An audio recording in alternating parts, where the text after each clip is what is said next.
오늘 하나님 말씀은 구약성경 잠언서 8장 6절로 11절 말씀 그리고 32절에서 36절 말씀입니다. 자, 하나님 말씀을 받들어 올리겠습니다. 너희는 들을지어다. 내가 가장 선한 것을 말하리라. 내 입술을 열어 정직을 내리라. 내 입은 진리를 말하며 내 입술은 악을 미워하느니라. 내 입의 말은 다 의로운즉 그 가운데에 굽은 것과 패역한 것이 없나니 이는 다 총명 있는 자가 밝히 아는 바요 지식 얻은 자가 정직하게 여기는 바니라. 너희가 은을 받지 말고 나의 훈계를 받으며 정금보다 지식을 얻으라. 대저 지혜는 진주보다 나음으로 원하는 모든 것을 이에 비교할 수 없습니다. 아들들아, 이제 내게 들으라. 내 도를 지키는 자가 복이 있느니라. 훈계를 들어서 지혜를 얻으라. 그것을 버리지 말라. 누구든지 내게 들으며 날마다 내 문 곁에서 기다리며 문설주 옆에서 기다리는 자는 복이 있나니 대저 나를 얻는 자는 생명을 얻고 여호와께 은총을 얻은 것입니다. 그러나 나를 잃는 자는 자기의 영혼을 해하는 자라. 나를 미워하는 자는 사랑을 사랑하느니라. 아멘. 사랑의 하나님, 부족한 종의 허물과 죄를 감춰주시고 거짓 없는 진실함과 순결하고 거룩함으로 말씀을 전할 수 있도록 성령 충만하게 부어주시옵소서. 말씀 후에는 우리 모든 성도님들 가정가정마다 하나님의 지혜의 기둥이 세워지게 되는 크나큰 은혜를 부어주시옵소서. 예수님의 거룩하신 이름으로 기도드리옵나이다. 아멘. 오늘 가정의 달을 맞아서 지혜가 충만한 가정을 세우라 라는 제목으로 말씀을 전하겠습니다. 지혜라는 것은 사전에 보면은 이렇게 되어 있습니다. 사물의 도리나 이치를 잘 분별하는 정신 능력 이렇게 되어 있습니다. 대부분의 그리스도인들이 세상의 지혜와 하나님의 지혜를 혼돈하시고 세상의 지혜를 하나님의 지혜처럼 여기는 분들이 참으로 많습니다. 그러나 세상의 지혜와 하나님의 지혜는 엄연한 차이가 있습니다. 하나님의 지혜는 하나님이 주신 지혜는 하나님을 아는 거예요. 다시 말해서 우리를 만드신 하나님이 인생의 방향과 또 목적을 알게 합니다. 세상의 지혜로는 우리가 알 수 없어요. 인생이 어디로 가는지 또 그 목적지가 어딘지를 알 수가 없죠. 또한 세상의 지혜는요, 하나님이 누군지도 몰라요. 예수님이 누군지도 관심 없고 성령이 어떤 분인지도 관심이 없는 거죠. 그리고 또 구원도 영생도 진짜 진정한 행복이 뭔지도 모릅니다. 그렇게 모르고 그냥 하루하루 경쟁 속에 살다가 남보다 좀 더 잘 살고 평안히 살려고 노력하다가 마지막엔 외롭고 쓸쓸한 죽음을 맞이하는 바로 세상의 지혜를 가진 사람들의 말로입니다. 무엇보다도 가장 안타까운 것은 진리가 뭔지 모르고 산다는 거죠. 그래서 진리를 모른다는 것은 인생의 진정한 행복이 뭔지를 모르는 것 같은 얘기예요. 진리를 알아야만, 그래야만 인생의 참 행복을 알 수 있다는 겁니다. 그래서 오늘은 지혜가 뭔지, 지혜의 가치는 얼마나 될는지, 또 그리고 지혜를 가진 자가 누리는 복은 뭔지, 우리가 다 아는 얘기지만 다시 한번 말씀을 나누도록 하겠습니다. 먼저 예수님은 하나님의 지혜이십니다. 지혜가 뭐냐라고 물었을 때 예수 그리스도를 가리키는 말씀이다 라고 하는 거죠. 6절, 7절, 8절의 내용이 내가라는 부분이 있습니다. 본문 한 장만 열어주실래요? 6절 아무도 열어줘봐요. 내가 가장 선한 것을 말해라. 내 입술을 열어 정직을 말해. 이건 내라는 말을 지혜로 바꾸면 돼요. 지혜가 가장 선한 것을 말하고 지혜가 입술을 열어 정직을 말하라. 이렇게 되거든요. 그래서 내라는 말, 그 지혜를 가지고 의인화한 겁니다. 사람처럼 내다, 나다 이렇게 표현한 겁니다. 그래서 어쨌든 지혜는 옳고 그런 말만 하는 거죠. 진리만 이야기하고 정직한 말만 합니다. 또 지혜는 악을 싫어합니다. 악한 걸 싫어하고 모든 말은 어이롭고 삐뚤지 않습니다. 그릇된 말이 없어요. 지혜는 그런 말을 가르치질 않습니다. 지혜가 무엇 때문에 지혜가 도대체 무엇이기에 악을 미워하고 말에 실수가 없이 온전하냐라고 하는 겁니다. 지혜가 도대체 뭐냐? 결론적인 말씀을 드렸지만은 다시 한 번 더 우리가 잠언서 8장 22절과 26절까지 읽어보심으로써 한 번 더 짚어 넘어가겠습니다. 자, 우리 잠언 8장 22절 같이 조금 길게 나지만 같이 한번 읽어보겠습니다. 주님께서 일을 시작하시던 그 태초에 주님께서 모든 것을 지으시기 전에 이미 주님께서는 나를 데리고 계셨다. 나가 바로 지혜입니다. 지혜를 데리고 계셨다. 영원전 아득한 옛날 땅도 생기기 전에 지혜는 이미 세움을 받았다. 아직 깊은 바다가 생기기도 전에 물이 가득한 샘이 생기기도 전에 지혜가 이미 태어났다. 25절 아직 산의 기초가 생기기 전에 언덕이 생기기 전에 지혜가 이미 태어났다. 주님께서 아직 땅도 들도 만들지 않으시고 세상의 첫 흙덩이도 만들지 않을 때이다. 아멘. 지혜가 세상이 생기기 전에 하나님과 함께 계셨다라고 하는 얘기가 지금 방금 읽은 말씀입니다. 성부 하나님께서 성자 예수님을 창조의 동력자로 세우셨다는 겁니다. 함께 세상을 창조하셨다. 창조사에게 관여할 수 있도록 허락하셨다라고 하는 얘기입니다. 창세기 2장에 보면 우리가 우리의 형상을 따라서 우리의 모습대로 우리가 사람을 만들고 라고 합니다. 그러니까 그 안에 복수가 되어 있죠. 한 분 하나님이지만 그 안에 계시는 윗계가 세 분이면 성부 하나님, 성자 하나님, 성령 하나님 이렇게 계시는 지금 그 얘기를 하고 있는 겁니다. 나는이라고 말했을 때 그 안에 지혜가 그리스도이기도 하지만 한 분 하나님이시기도 합니다. 좀 어렵겠지만 그렇게 되어 있습니다. 요한복음 1장 1절 2절에 보면 태초에 말씀이 계시니라 그가 누구랑 함께? 하나님과 함께 계셨다 그래. 그 태초는 창세기 태초랑 다릅니다. 태초에 하나님이 천지를 창조하셨느니라고 했을 때 그 창세기 1장 1절의 태초는 세상을 만드는 태초입니다. 여기 태초는 요한복음의 태초는 세상이 있기 전의 태초입니다. 영원전을 말하는 거죠. 영원전을 그러니까 이 세상이 만들기 훨씬 이전에 그 태초에 말씀이 계셨는데 그게 하나님과 함께 계셨다. 그런 얘기입니다. 어쨌든 성부 하나님이 지혜를 창조의 동력자로 세워주셨고 그리스도를 말 그 창조의 동력자가 바로 지혜는 바로 예수 그리스도를 가리킨다. 이렇게 보시면 정확합니다. 그래서 지혜는 바로 예수님인 것이죠. 지혜가 뭐냐 했을 때 예수 그리스도를 가르친다. 이렇게 보시면 되겠습니다.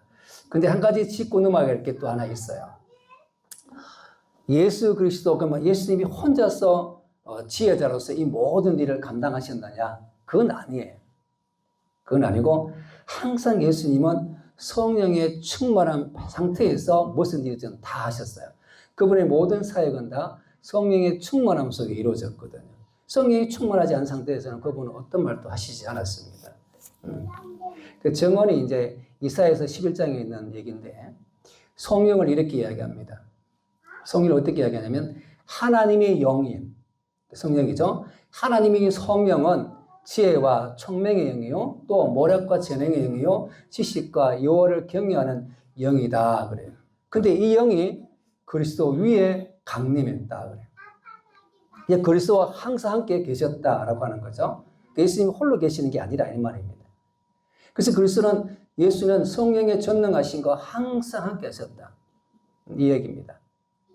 그렇기 때문에 지혜는 항상 옳고 바른 말만 해요. 진리의 말만 할 수 있고 악을 싫어합니다. 그러니까 여러분들이 그러면 참 지혜자가 맞느냐라고 했을 때 여러분 입술에서 어떤 말을 내뱉을 거냐? 여러분 입술에서 악한 말을 내뱉으면 여러분 지혜자로 살 수 없는 거죠. 지혜가 여러분 안에 계시지 않는다는 겁니다. 교회는 다니지만 예수 믿는다고 하지만 실질적인 그 지혜가 내게 아직도 임해져 있지 않다. 지혜로 말미암은 삶을 못 살고 있다는 거죠. 화가 나고 시기가 생기고 모든 것들은 다 내게 아직 지혜가 충만하지 않다.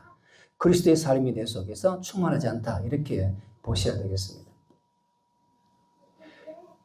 스데반 집사가 성령의 인도하신 대로 성령의 말하심을 따라서 그가 복음을 전하다가 결국 세상은 그를 받아들이지를 못하죠. 감당이 안 되는 겁니다. 성령이 충만한 사람의 말은요, 세상이 능히 받을 만한 사람이 없습니다. 그러다 보니까 듣기 너무 괴로우니까 돌을 던져다 그를 죽여버리죠.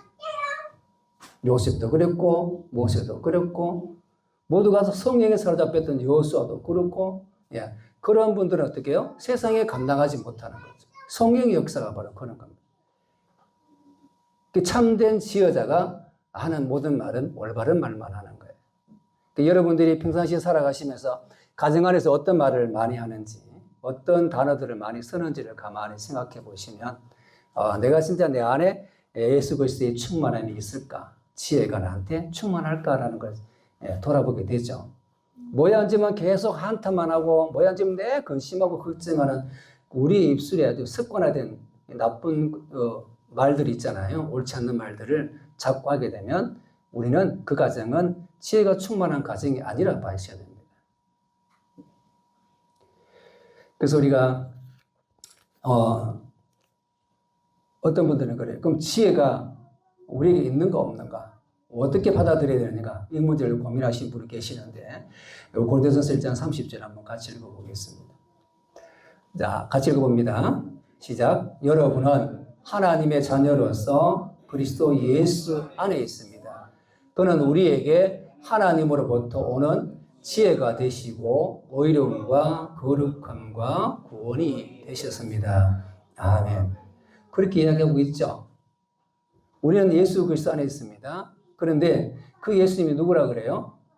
하나님이 주셨던 지혜자가 되고, 그죠? 우리 안에 예수가 계시는데 그가 뭐가 된다 그래요?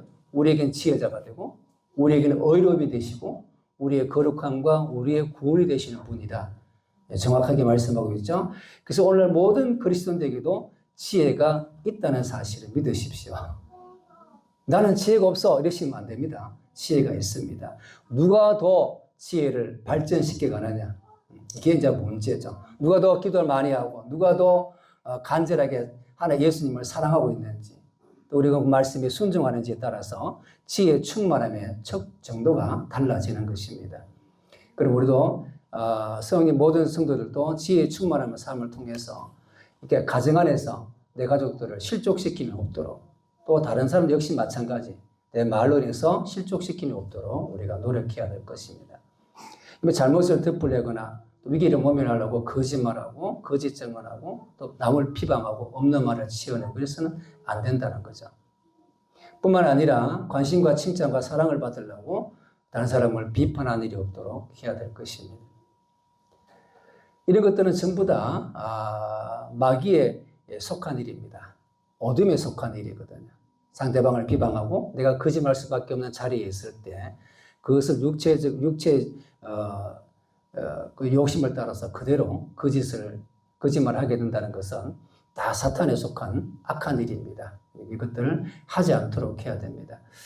야고보서 3장에 하나님의 지혜가 예수 그리스도이심을 아셨다면, 그러니까 하나님의 지혜가 예수라는 것을 아셨다면 더 이상은 죄와 사망의 법에 머물러 있지 말라 그래요.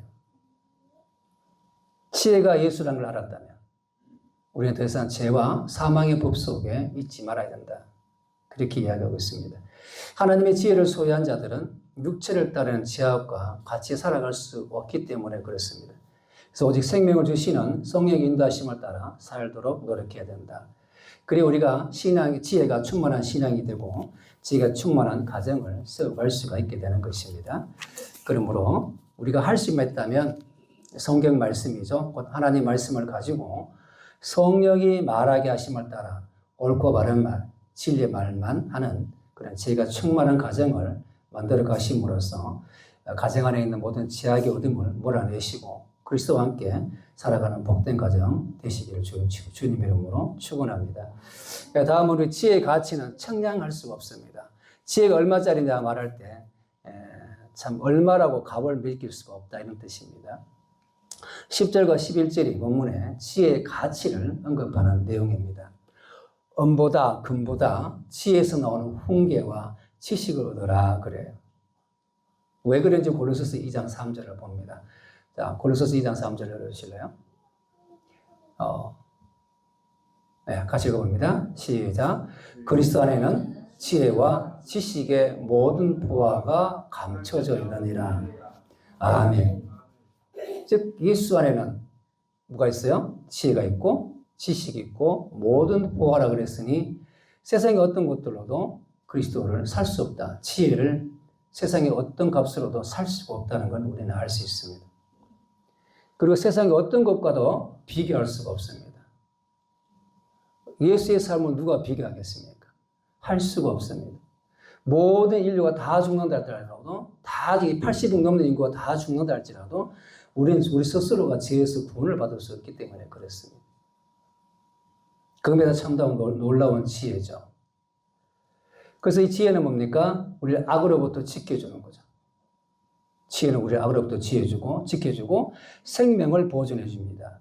사람을 아주 능력 있게 만들고 그 어떤 강력한 무기보다도 더 강력한 무기로 살아갈 수가 있습니다. 그리고 항상 선한 열매를 맺게 한다고 성경 여러 군데에서 그렇게 증언하고 있습니다. 그래서 이 지혜는 정말 귀하고 신비스러운 겁니다. 세상에서는 도저히 어떤 것으로도 소유할 수 없는 것입니다. 그래서 9절에서 뭐랍니까? 자신의 능력을 의지하고 탐욕을 부리는 자들은 지혜의 가치를 깨달을 수가 없다 그래요.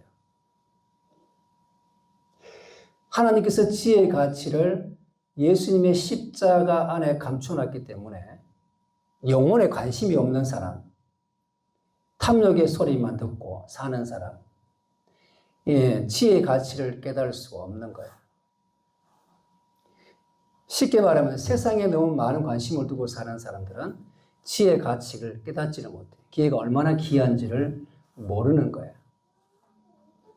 그래서 자기가 배운 지식과 경험을 토대로 돈을 벌려고 노력하고 경쟁에서 이기려고 노력을 하죠. 그러나 참다운 지혜자 대신 그리스도께 나아가면 이 모든 문제를 쉽게 해결받을 수가 있습니다. 우리는 그 부분을 쉽게 놓칩니다.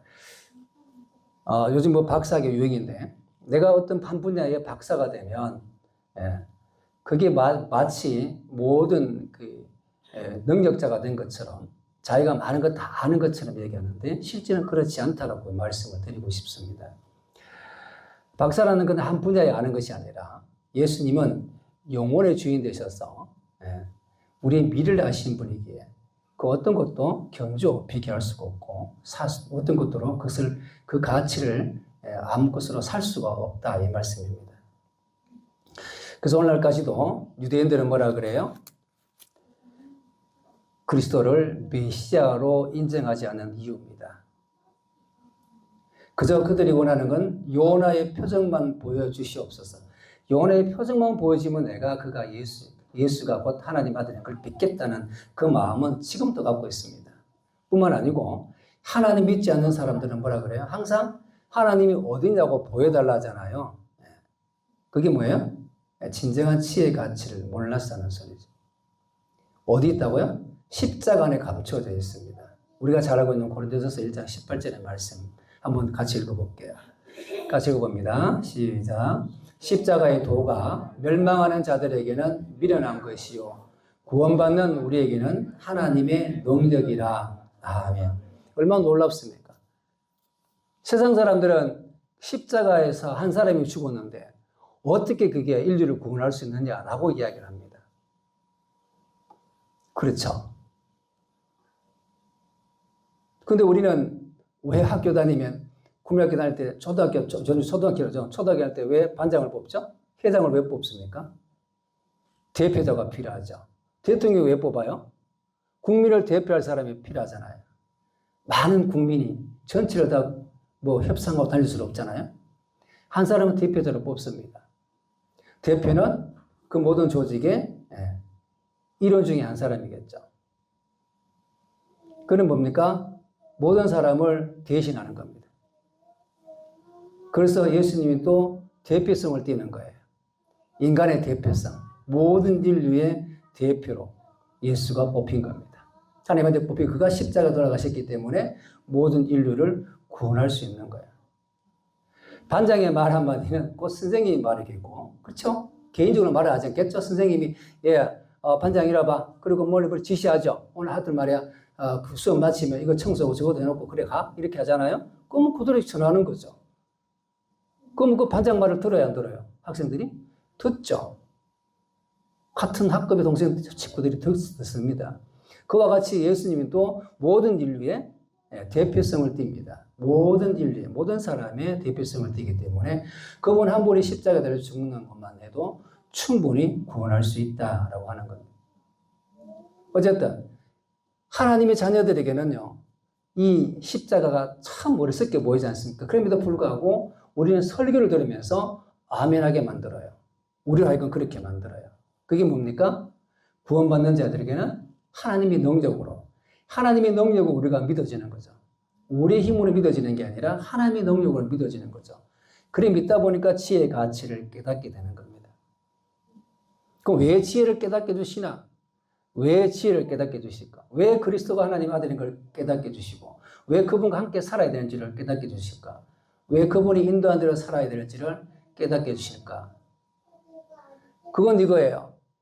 우리가 이 세상을 살아가면서 이 세상에 있는 많은 것들을 가지고 싶은 욕망이 있잖아요. 금도 필요하고, 원도 필요하고, 새집도 필요하고, 다 필요하죠. 또 내 명예도 필요하고, 다 필요합니다. 우리 자녀가 잘 되는 것도 필요한 거예요. 그런데 우리가 이 세상을 살면서 세상에 있는 모든 것을 다 가지고 싶어하는 이것보다 더 가치 있는 삶을 살도록 하기 위해서. 다시 말씀드리면 세상에 썩어져 없어질 것에 대한 욕망을 버리게 하시고 우리에게 오직요 영원한 세계, 영생을 소망하도록 하시기 위해서 우리에게 지혜를 깨닫게 해주신 겁니다. 지혜를 우리가 함께 계신다는 것을 알게 해주시는 거죠. 그래서 믿게 해주는 겁니다. 우리가 잘났어가 아니고. 그래서 그렇게 그럼 지혜자가 삶을 살아갈 때 그 삶은 어떤 거냐? 지혜자의 삶이란 우리가 무엇인지 알아야 되겠죠. 그거는 철저히 예수 그리스도의 대속의 삶을 우리가 살아야 되는 겁니다. 타인의 영혼을 위해서 우리가 아주 이타적인 삶을 살아야 됩니다. 다른 사람을 행복해주는 일에 우리가 헌신을 다해야 됩니다. 그 삶은 참으로 어떻게 보면 비참할 수도 있어요. 예수의 삶을 비참하게 기록한 데가 이사야서 53장이지 않습니까? 예수님은 세상 모든 사람들이 멸시받고 천대받고 버림받고 고통받고 자기 몸도 연약하지만 철저히 아무도 알아주는 사람 없고 관심하는 몸 끌고 외면당하는 그런 삶이라고 이사야서 53장에서 말씀하고 있습니다. 그뿐만 아니라 그는 정말 어린 양이 죽음을 코앞에 둔 것처럼 그 죽기 직전에도 잠잠하셨다 그래요. 십자가에 달릴 때 그랬죠. 몸부림칠 일이 없잖아요. 흥과 죄가 없음에도 불구하고 그 예수는 하나님께 저주받아 죽어서 마땅한 자처럼 취급받은 거죠. 죄인 취급받은 겁니다. 상하고 병들었지만 하나님 아버지의 구원의 섭리를 따라서 십자가에 달려 죽기까지 순종하신 삶. 바로 이런 삶이 지혜의 가치를 아는 사람들이 살아가야 될 삶의 방식입니다. 우리가 그렇게 살아야 된다 이 말입니다. 그래야 우리의 삶의 가치를 세상에서 청량할 수 없게 되는 거예요. 우리를 세상의 어떤 법으로도 우리를 가둬둘 수가 없고 막아둘 수가 없는 거죠. 세월인들 우리를 막지 못합니다. 죽음인들 우리를 막겠느냐? 절대 막을 수가 없습니다. 우리가 예수 그리스도를 영접하고도 우리의 가정의 형편이 좀 나아진 게 없어요. 별로 없다라고 생각할 때 있죠. 그럼에도 불구하고 금과 보석을 위해서 살라고 말하는 그런 세상 사람들의 가치에 여러분이 순응하시면 안 됩니다. 야, 예수 믿는 아직도 그렇게 사냐? 이 말에 여러분이 귀를 기울이면 안 되는 거예요. 오랜 신앙생활 중에서 여전히 질병의 고통이 있고 여러 가지 자녀를 위한 근심과 염려와 또 슬픔과 그 억울함이 여전히 나오고 마주하고 있다. 빛게 가지 않고 있다고 해서 하나님께 불순종해서도 안 되는 겁니다. 오로지 예수 그리스도의 십자가 안에 감춰진 지혜가 얼마나 능력 있고 얼마나 권세 있고 얼마나 가치 있는 것을 세상 사람들 하여금 깨닫게 해줄 수 있도록 우리가 그런 삶을 계속 유지해 나가야 됩니다. 어렵고 힘들죠. 힘듭니다. 누가 바보같이 살고 싶습니까? 그러나 복음은 그렇게 가르치고 있습니다. 지혜는 곧 우리에게 그렇게 가르치고 있어요. 이게 참다운 지혜자의 삶이다. 그래 살아야 그 지혜가 얼마나 가치 있는지 세상이 알게 된다라고 얘기하고 있습니다. 그래서 우리가 진짜로 지혜의 가치를 우리가 깨달았다면 세상의 지혜를 따르는 자들처럼 하나님께 입술로만 그렇게 순종하는 그리고 위선적이고 형식적인 신앙을 버리시기를 다시 한 번 더 권면드립니다. 이제 하나님 말씀 안에 우리가 목숨까지라도 던져줄 수 있는 그런 순종하는 삶을 살아내심으로써 지혜가 충만한 가정으로 세워가시기를 주의 이름으로 축원합니다. 우리가 마지막으로 지혜를 얻는 자는 영생의 복을 누립니다. 35절에 보면 지혜를 얻은 자는 주님으로부터 영생의 복과 원청을 받는다 그래요. 그리고 36절에 그러나 지혜를 거부하고 지혜의 길을 쫓지 않는 자, 지혜의 길을 걷지 않는 자는 거기서 이탈하는 자는 자기의 영혼을 멸망으로 떨어지게 하는 것다. 그와 같다라고 이야기합니다. 뿐만 아니고 마음으로 지혜를 미워하고 몰아내는 자는 죽음을 사랑하는 자라고 그렇게 말씀하셨습니다. 죽음을 사랑한다는 말은 멸망으로 이끌어간다 이런 뜻입니다. 그렇게 된다라고 얘기하고 있습니다. 그래서 우리가 결국 영생의 축복을 누리게 될지 아니면 영벌의 저주를 받게 될지는 우리가 지혜를 얻느냐 못 얻느냐 여기에 달려있는 거예요. 지혜를 얻고 살 것인가 지혜를 모른 척하고 살 건가 이렇게 되는 거죠. 왜 그렇습니까? 지혜는 창조의 근원이 됩니다. 생명의 주인이 되고 그렇기 때문에 영생에 본 인생이 얻어야 될 가장 고상하고 가장 신비스러운 복인 것을 여러분이 믿으셔야 됩니다. 그렇지 않고 세상의 지혜들처럼 자신의 생명을 위해서 진정으로 사랑해야 될 것을 미워하고 멀리해야 될 것을 사랑하는 것은 우리 스스로가 우리 자신의 영혼을 저주하는 것과 마찬가지가 됩니다. 여러분, 불빛만 보고 달라드는 불나방 있지 않습니까? 그들이 죽음을 몰라요. 그냥 달려들어가서 불 속에 뛰어들어 죽게 되죠. 그 불빛이 그들을 현혹시키는 겁니다. 그와 같이 우리도 만약에 좀 지혜자로 살아가는 게 힘들다 해서 만약 그 삶을 포기한다 그러면 우리도 마찬가지입니다. 그물에 걸린 새들처럼 서서히 그물에 걸려서 세상의 욕망의 겉뜻에 걸려서 서서히 말라 죽게 되는 겁니다. 우리 영혼이 피폐하게 됩니다. 그럼 우리는 진정으로 우리 자신의 영혼을 사랑하는 길이 무엇인지 우리가 날마다 묵상하고 성찰할 필요가 있습니다. 우리가 지금 벌써 모종을 심을 때가 되어서 모종을 심기를 하는데 모종을 심고 씨를 뿌리면 어떻게 됩니까? 반드시 뿌린 대로 심은 대로 거두게 되어 있습니다. 그러면 우리가 32절, 33절, 33절 말씀대로 살도록 결단하실 필요가 있습니다. 즉 하나님 말씀을 청종하고 그 말씀을 따라 지키고 또 그 말씀을 삼하는 이 세 가지를 꼭 가져야 됩니다. 그러기 위해서는 가장 먼저 우리가 하나님을 가까이 하게 되겠죠. 그리고 구하고 찾고 두드리는 그런 적극적인 신앙이 되도록 노력해야 될 겁니다. 야고보서 1장 5절의 말씀 한번 열어주실래요? 같이 읽어봅니다. 너희 중에 누구든지 지혜가 부족하거든 모든 사람에게 후히 주시고 꾸짖지 아니하시는 하나님께 구하라. 그리하면 주시리라. 아멘. 참 하나님을 우리가 알고자 노력할 때에 하나님은 그 참 하나님을 알게 해주신다 그래요.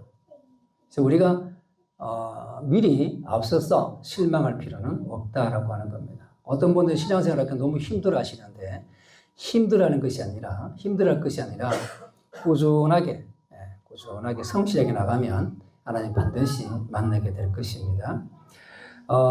그리스도로 오는 예수의 그리스도는 하나님으로부터 오는 지혜가 된다 그랬잖아요. 근데 예수 그리스도가 우리의 지혜가 된다는데 그러면 이 지혜가 어떻게 영성으로 바뀌느냐? 요한복음에서 그 얘기를 하시죠.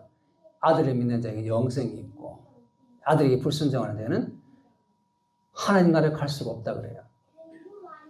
그래서 결론을 지어주죠. 그래서 우리가 보기에는 참 이 길이 참 옳은 길인가 싶어서 우리의 이 믿음으로 걸어가다 보면 그거는 필경은 사망의 길이라고 잠언서 16장에 말씀하고 있어요. 우리의 생각대로 살아갈 것이 아니라 그리스도의 생각대로 살아갈 수 있기를 바랍니다. 인간은 늘 자신이 항상 지혜롭다고 여깁니다. 말은 하지 않지만 항상 자기가 옳다라고 여기는 경우가 상당히 많습니다. 그러나 사람의 지혜는 하나님의 어리석음보다 못하다고 분명히 말씀하고 계세요. 사람이 인간의 참 행복한 미래에 어떤 희망을 줄 수가 없고 오직 멸망으로 가게 할 뿐입니다. 우리의 생각은 옳지 않아요. 반면 하나님의 지혜는 그 이상의 것을 얻을 수가 있습니다. 악을 멀리하게 만들고 또 육의 세계와 영의 세계를 분별하게 만들고 구원과 제사함과 부활과 영생을 얻게 해주는 것. 얼마나 귀한 건지 모릅니다. 그러므로 올해 가정의 달을 맞아 이제라도 지혜가 충만한 가정을 세워가는 일에 우리가 최선을 다하셔서 영적 세계의 모든 것을 보고 듣고 깨달아 살아가는 복된 가정 만들어 가시기를 주의 이름으로 축원합니다. 하나님 감사합니다. 이제는 하나님의 지혜로 충만한 가정 세워가게 하게 하심으로써 어떤 상과 조건 앞에서도 진리의 말씀을 벗어나는 그런 악한 말을 내뱉지 않게 하시고 세상의 지혜를 따르는 자들 같이 위선적이고 형식적인 신앙을 버리게 하시며 영생의 소망을 향해 전진해 갈 수 있는 강하고 담대한 신앙인으로 살게 하여 주시옵소서. 이런 가정을 세워갈 수 있도록 우리 모두가 예수로 노력할 때 성령 충만함을 부어 주시옵소서. 감사하고 축복하며 예수님 이름으로 기도드리옵나이다. 아멘.